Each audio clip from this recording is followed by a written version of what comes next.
उनके पास एक पीली मछली होती है और दादी के पास एक लाल मछली थी। डाली मछली को अनार खिला देती है तो मछली बहुत सारा अनार का जूस देती है। किसान अपने मछली को आम खिलाता है लेकिन मछली जूस नहीं देती है, तो किसान उसे जूस देने वाली दवा पिला देता है। ज्यादा दवा पीने से मछली मर जाती है और किसान रोने लगता है। फिर लाइक सब्सक्राइब नहीं। किसान आम के पेड़ से आम तोड़ता है, फिर घर ले आता है। किसान घर पानी पीने के लिए मटके में देखता है तो मटका खाली होता है। फिर किसान पानी भरने के लिए मटका लेकर चल देता है। तभी किसान रास्ते में कुछ कबूतरों को देखता है जो भूख और प्यास से मर रहे होते हैं। किसान कबूतरों को बचाने की सोच लेता है और बाजार से एक पानी का पंप लेकर आता है और जमीन में लगा देता है।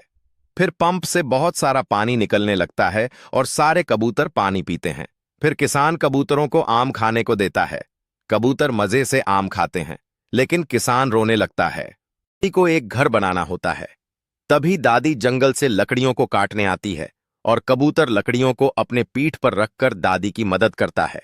फिर दादी और कबूतर दोनों मिलकर घर बनाते हैं।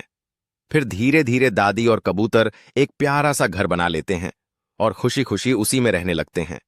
लेकिन एक दिन दादी और कबूतर बाजार में सब्जियां खरीदने आते हैं। तभी उसी सड़क पर एक तेज स्पीड से ट्रक आ जाता है और घर को उड़ा देता है।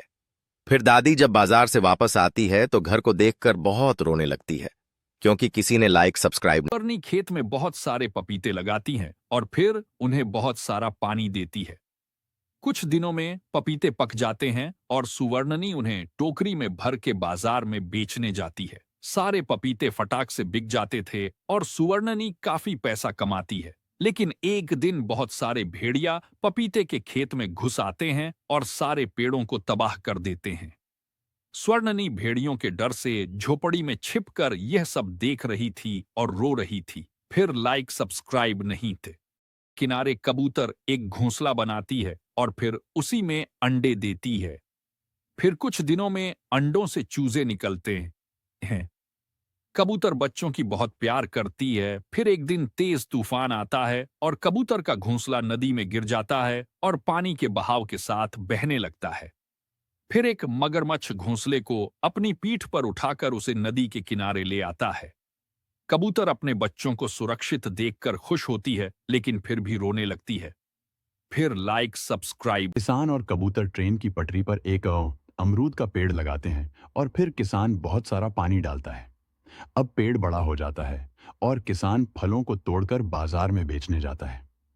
यहाँ कबूतर पेड़ की रखवाली कर रहा होता है। तभी एक बस आकर पेड़ से टकरा जाती है और पेड़ टूट जाता है। लेकिन कुछ दिनों में उसी जगह एक अमरूद का छोटा सा पौधा उगाता है और किसान रोने लगता है। फिर लाइक